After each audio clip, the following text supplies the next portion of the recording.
We are back, and I am so excited for episode 2, especially since I have been singing the theme song of this episode all morning. We are going to Britney Spears. So the title of this episode, it's a long one, but it's How Am I Supposed to Know What's Right?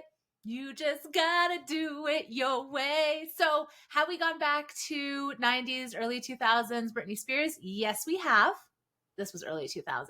How do I know? Because I can actually imagine and visualize right now where I was. I was living at a big yellow house in the middle of Bloomington, Indiana, with 6 other humans whom I just met that year. Yes, it was like the real world. If you know, you know. It's like the real world. And Courtney and I, my girlfriend Courtney, amazing opera singer that she is, we would blast this song, Overprotected by Britney Spears, over and over and over again in the living room and dance our hearts out. This is the one that goes, I need time, space, joy, love. I don't remember the order. I need me. Can y'all get? And it goes, da da da da da. What am I to do with my life? You will find out, don't worry. Not so helpful in the moment, I get it. How am I supposed to know what's right? You just gotta do it your way. And that, my friends, is going to be what we delve into today. Why? Because this is one of the major questions that I get in coaching, but also as an instructor. And I think it is fundamental to this thing called adulting. So let's just talk about it now. How do we know that the choices that we make are right? And then, furthermore, right for whom? For us? For others? For society?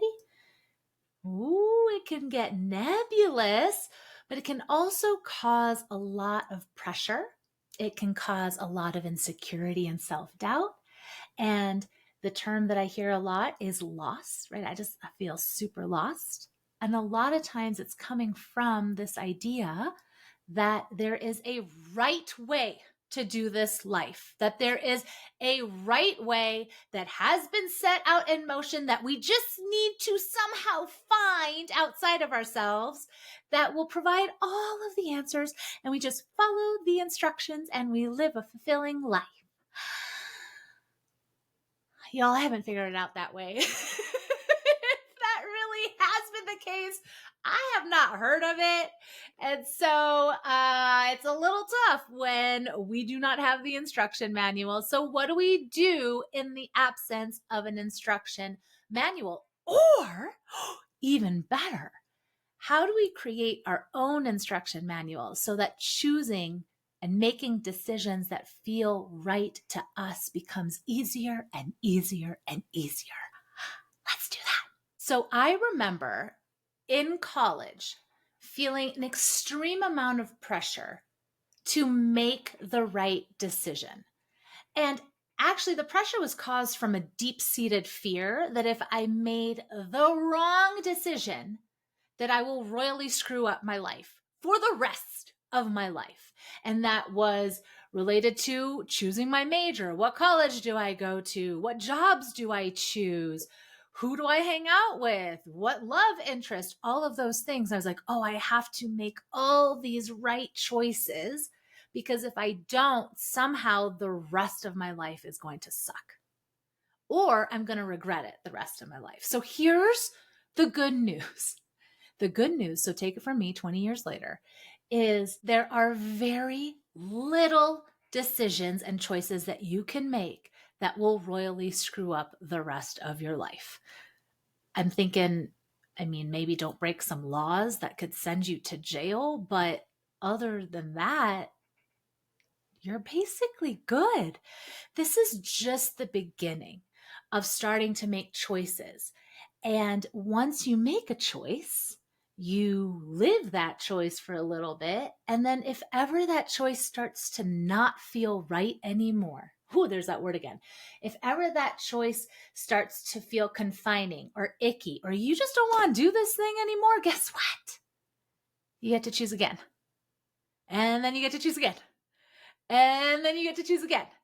So this is just the beginning. So if I can alleviate this thing that there's this mountain of choices that we all have to make at the beginning of our lives that's going to either set us up for failure or set us up for success, that is a bunch of baloney. Baloney, baloney, baloney, baloney. Why do we actually say that? It's a bunch of hooey. So how do we start to make decisions as adults that feel really good to us?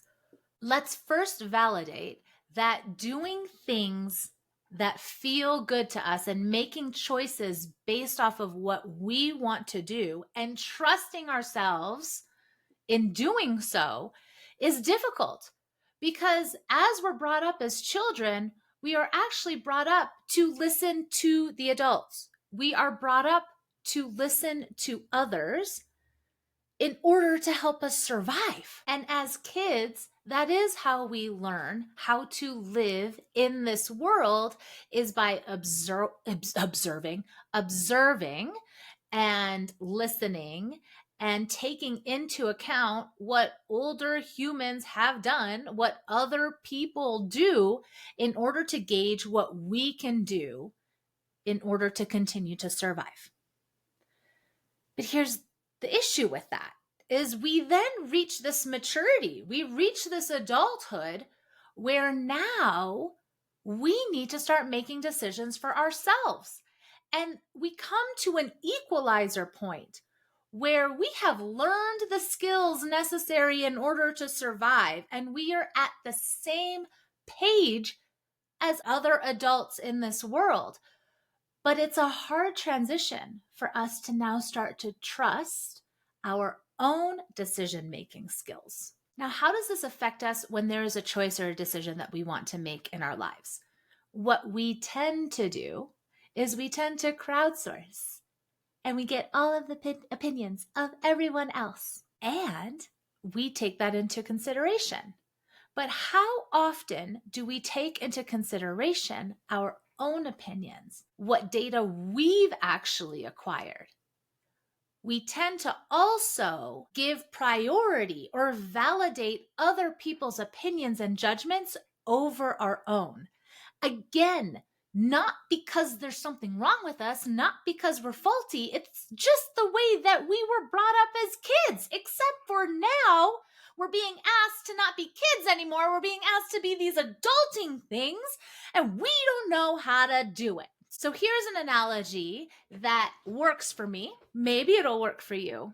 Is to think of ourselves, let's do this. Let's think about a CEO of a business. The CEO of a business has an idea of what the culture of that business is, has an idea of who the people are, what the funding looks like, what the vision is. Now, in order to make decisions as a CEO, sometimes they will hire consultants. And the consultants will come in and give their ideas based on their expertise. And then what does the CEO do? The CEO will then take into account all of that information to see, does that fit with the company as it is? Does that fit with what we are trying to create as a company? If it doesn't, guess what? It doesn't mean the consultant sucks. It means what they said was valid in their own expertise, but when we try to integrate it with the company, it doesn't work.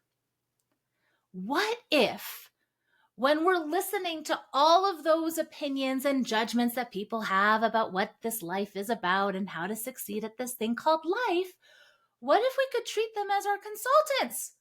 As in, we are the CEO, we are the captain. Captain, my captain. We are the lead, we are the queen, whatever, of our own life. We know what is important to us. We know what we are capable of. We know our vision best. And when we hear the ideas of these consultants, i.e., humans in our lives, we can consider them, but ultimately consider how it integrates with what we are wanting to create in our lives. And I am hoping that I am one of those consultants.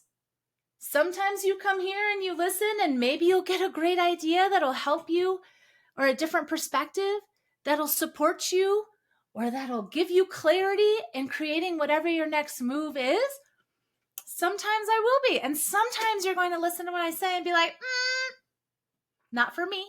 Or maybe you're going to listen and say, not yet, but this may actually work for me in a year or 2 years. Who knows? I'm giving you permission here, if you need it, to actually be CEO, head, queen, king, captain of your own dang life, and to treat us all as your consultants. Oh my gosh, I just remembered my oldest son, he's 13, and he's like, peasants. You could treat us as that if that helps you.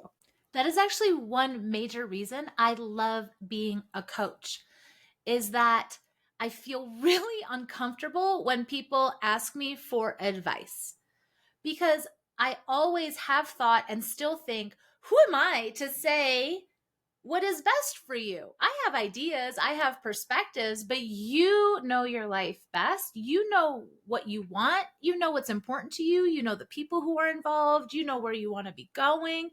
No matter what, you know it feels good to you or not. So yes, I can have ideas, but who am I to tell you what is best for you? Whereas a coach, I get to support and encourage and mirror back the things that you say is important. As a coach, I get to be here as a space where magic happens. And the magic is that in this space, you get clearer and clearer and clearer about what you actually want. You get clearer and clearer and clearer that you've known all along. You get clearer and clearer and clearer that you don't need me in your life. And you can stay in my life because it's fun. But y'all, it's there. And if you don't trust me yet, stick with me. At some point, I believe you will. So let's talk about this coaching thing, because that's also something that I get a lot of questions about, is what is a coach? What do you do? What's a life coach? So let's bring it to sports, because I think that's where we understand coaching the most, is related to sports. Now, if you are an athlete who has a coach, can you see that the coach is on the sidelines? The coach can help you at your skills. The coach can give you plays. But as an athlete, you are skilled and badass as an athlete on your own. The coach can enhance your plays. The coach can give you perspective about what you might not be able to see on the other team. But ultimately, the coach is there to support you in playing the best game possible for you and the team. So let's bring this to life. A life coach does just that. I get to support you on the game, and in this case, the game is life, on this game that you want to play. First of all, what game do you want to play?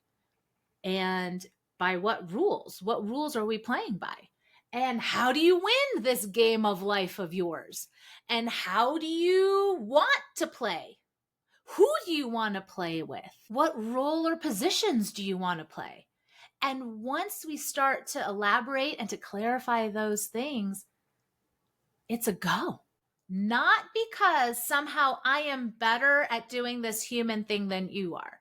That's just not the case. It's because I have a different perspective, because I am not living your life. And because of that, because I have some sort of separation, there are other things that I can see. Because I've had this conversation possibly many, many, many times, there's a different clarity or a different perspective that I can bring. Ooh, let's do a rock climbing analogy. Y'all, Cielle at 14 loved her rock climbing. So we are all, in this analogy, climbing a mountain that is life. Now, when you are climbing, we are against the rock face. We don't get to see much that is around other than our holds, right? We got this hold. How am I going to get this hold? How do I make sure that I don't tire myself out so that I can actually keep climbing this mountain? Now, most of us, when we're climbing a mountain in rock climbing, we have somebody who's belaying us, somebody who's on the ground, and they have the ropes and they're supporting us.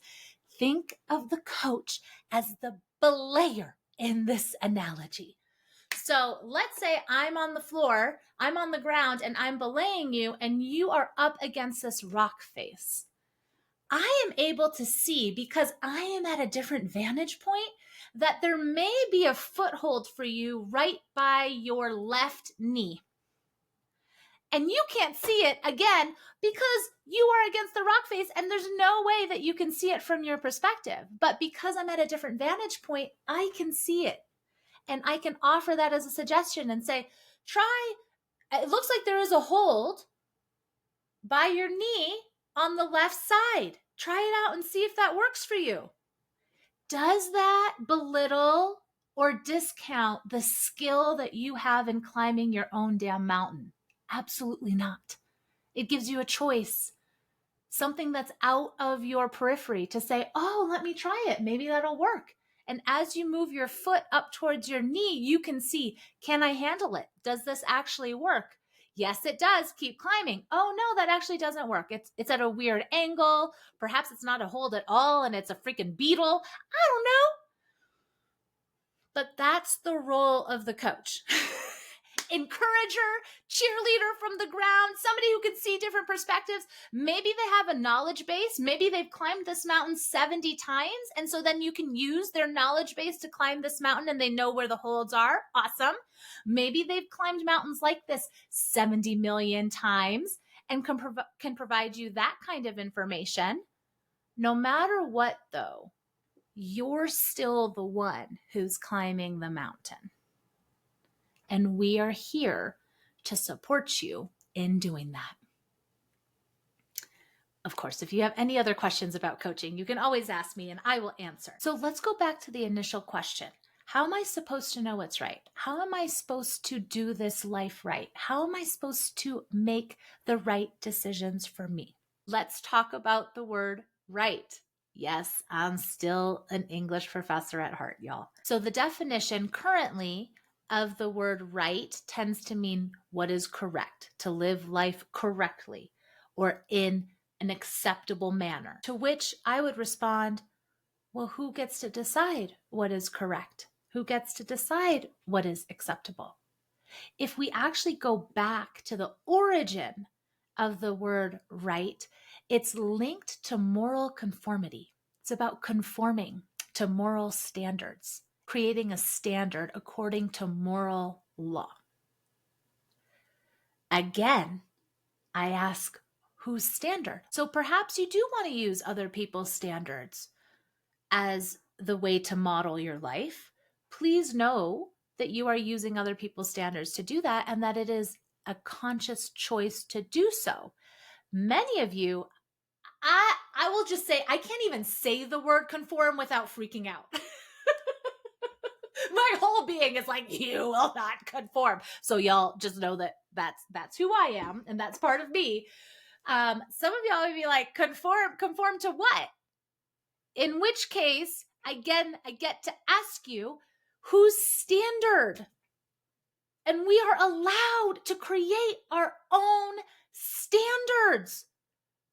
Y'all, those moral laws and those standards and conformity and society and these rules, they were created by someone. They may have been hundreds or thousands of years ago. They were created by humans. Which means that because you are also human, you could actually create them too. Yes, I get passionate about this.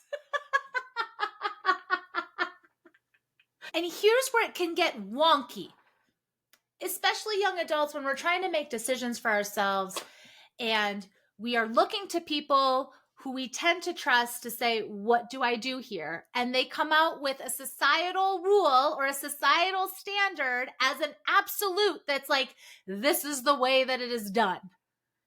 And so we start to feel, oh shit, I guess I got to do it this way. And sometimes we know it's not the right way for us. Now, here's what I know to be true with all of the people that I know and speak with, is that we fundamentally want to live our most fulfilling, most personally meaningful lives possible. If we didn't, you wouldn't be here. If you didn't, you wouldn't care about making the right choices. The intention behind making the right choices is an amazing one. It's that we want to do this life well. We want to get to the end of our lives and say, whoo, what a ride. That was awesome. Many people say that they don't want to live with regret. They want to get to the end again and say, I did it just the way. Ooh, I'm thinking of Frank Sinatra. I did it my way. And it felt really good. Ooh, that probably got high pitched. I wonder if y'all heard that. How do we begin to do this? One way is that we can begin to trust what is right for us, meaning we create our standards. We say what feels good. We start to say what is correct for us. And this will not always be easy, because when we make a decision, a lot of times we are going to consider the knowledge base that is outside of us. We're going to consider the people whom we trust. We're going to, a lot of times unconsciously, hold by ideals that we've been brought into based on the cultures that we have grown up in. Normal. The issue happens when they conflict. The issue happens when something in society says this is the way to do it in order to be a success, and it feels at odds with what you want to do. And there's a clash. Because we have been taught to trust others over ourselves, we tend to then self-doubt, self-deprecate, be mean to ourselves, like, why can't you just succumb?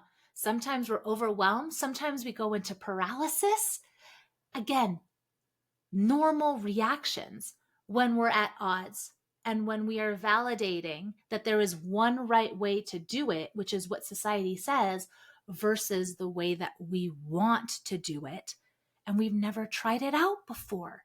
And of course, it's going to be freaking scary because we've never done it before. So our nervous systems and our brains are like, are we going to survive this thing? We haven't gone out on our own yet. We haven't done it this way. We haven't done it our own way yet. And so, of course, we're going to be scared, and fear is going to show up as a protector to say, are we going to survive this thing? And guess what? You get to say yes. We are going to survive this thing because it is important to me enough to go do it. So let's do some examples. What are some things that often get in young adults' brains that I hear quite often? Ooh, a gap year. How many of y'all have not taken a gap year or decide not to take a break from school because you believe what society says, which is, if you take a gap year, you're never going to go back? Is that the truth? Perhaps for some human beings, but does it have to be the truth for you? Y'all, I took a gap year. I took several gap years. So between my master's and my doctorate, so I actually thought I was going to go through my doctorate all at Indiana University, all in comparative literature. And I freaked out about the dissertation, and everything felt wrong about doing a dissertation at that point. And I made a choice. Actually, let's go into that choice real quick, because I'm making it sound like it was easy, but it was not easy. So I was in a lot of turmoil. And there was a moment where I was sitting next to my brother, and I realized that I was the only person who decided that I was going to get a doctorate.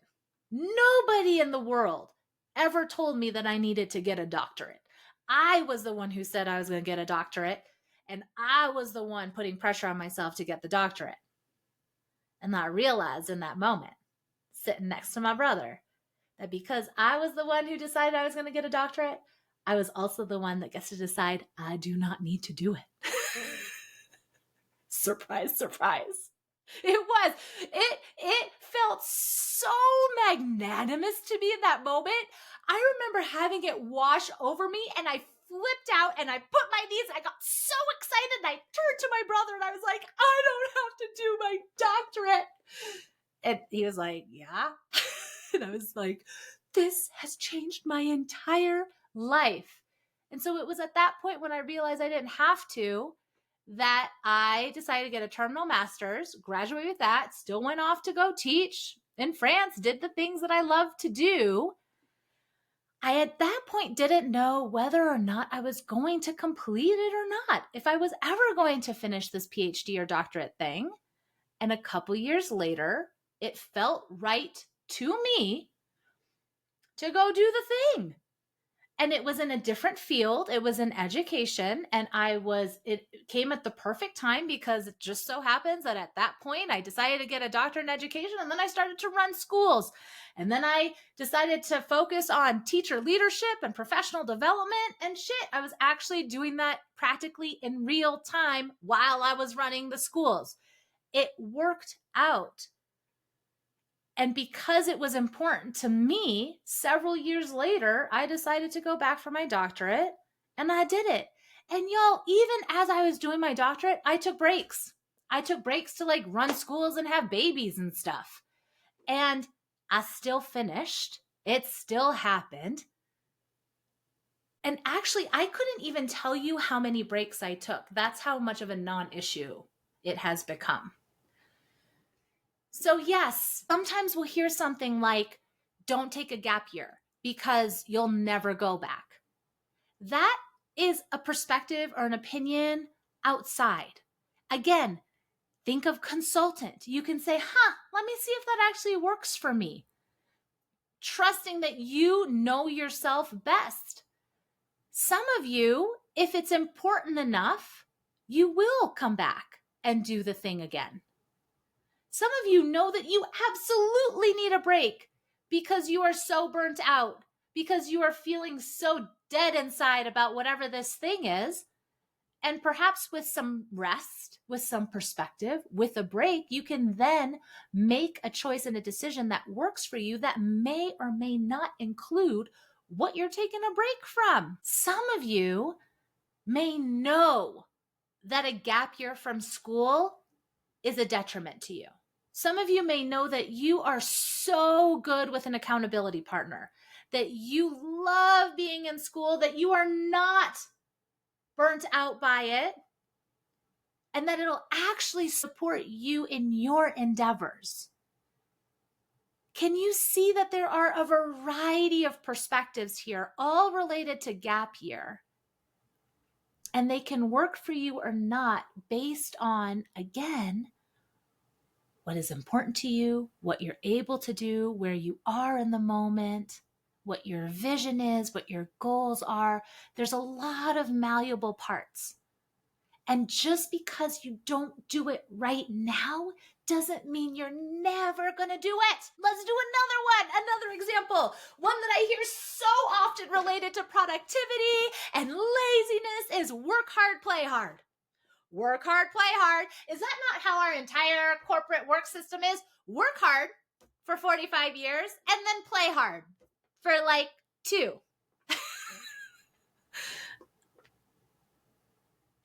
It's a little ludicrous, honestly, this work hard, play hard. Again, though, depending on the circumstance, sometimes it does actually feel really good to get the hard things done or the things that you don't really want to do so that you can go play and not worry about it anymore. If that's your brain. For people with ADHD and ADD, the work hard, play hard model doesn't work very well. A lot of times it's play, work, or work, play. The need to create dopamine while working needs to be there. There needs to be a celebratory dopamine hit in order to continue to work.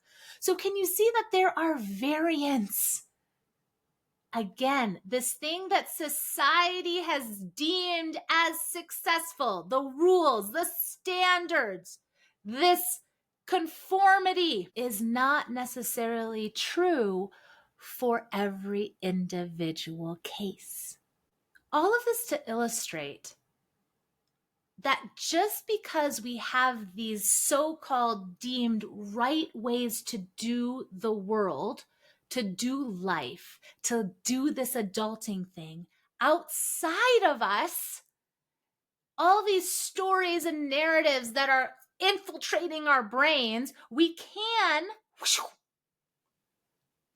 what did I do? For those of you listening, I took stuff from my brain and threw it away. We can actually shush that up and say, does that actually fit with me? Does the gap year model work for me? Does the work hard, play hard model work for me? So how do I want to end this episode? Let's end it with this. I have an amazing coach who a couple years ago asked me this question that broke me. And it broke me because I realized I hadn't been doing it in 40 years. She asked me, what if you treated yourself like you mattered?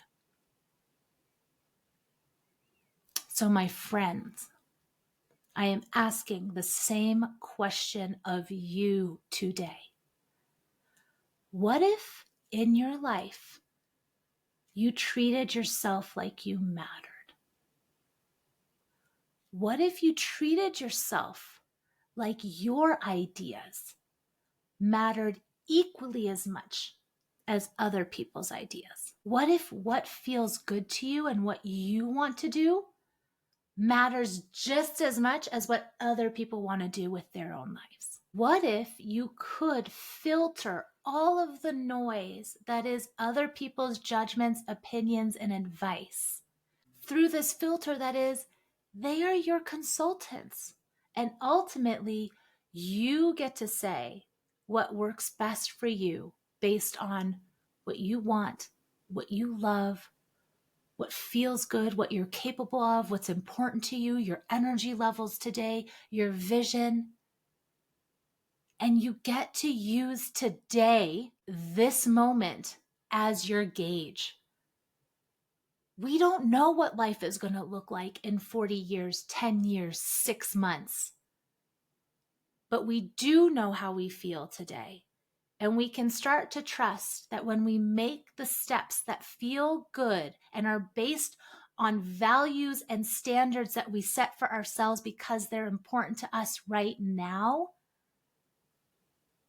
that'll then lead us to the next thing. And at that point, guess what?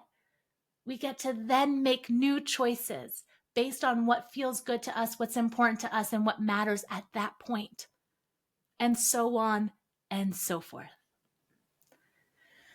My friends, thank you so much for being here with me today. I'm loving this platform so far. I'm loving being able to speak with you this way.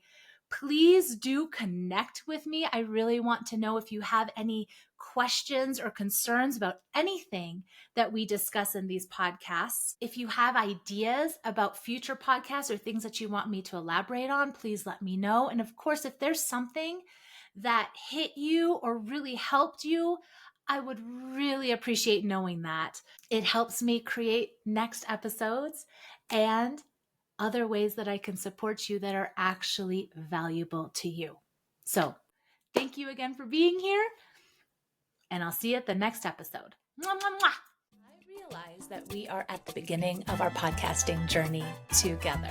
However, if you are already excited, already wanting to share this with people in your lives, already thinking that it would be beneficial to have these conversations on a more global scale, there are ways that you could support that. One of the main ways is to like, follow, and subscribe on whichever platform you are watching or listening to me on. You could always comment. I would love to know what you found helpful or interesting in any of the episodes. And of course, if you have ideas about what conversations, what topics you would like to cover in the future, please let me know. Again, this podcast is for you. Other ways that you can find me are on social. So I am on Instagram, TikTok, and Facebook at Cielle Amundson. That is at CIELLEAMUNDSON. Find me there, say hi, let's start a conversation. And if this is something that you think other people in your lives would love to be a part of, would love to hear, would love to be in conversation with, please share this with them. Thank you again, and I look forward to seeing you or having you at the next episode.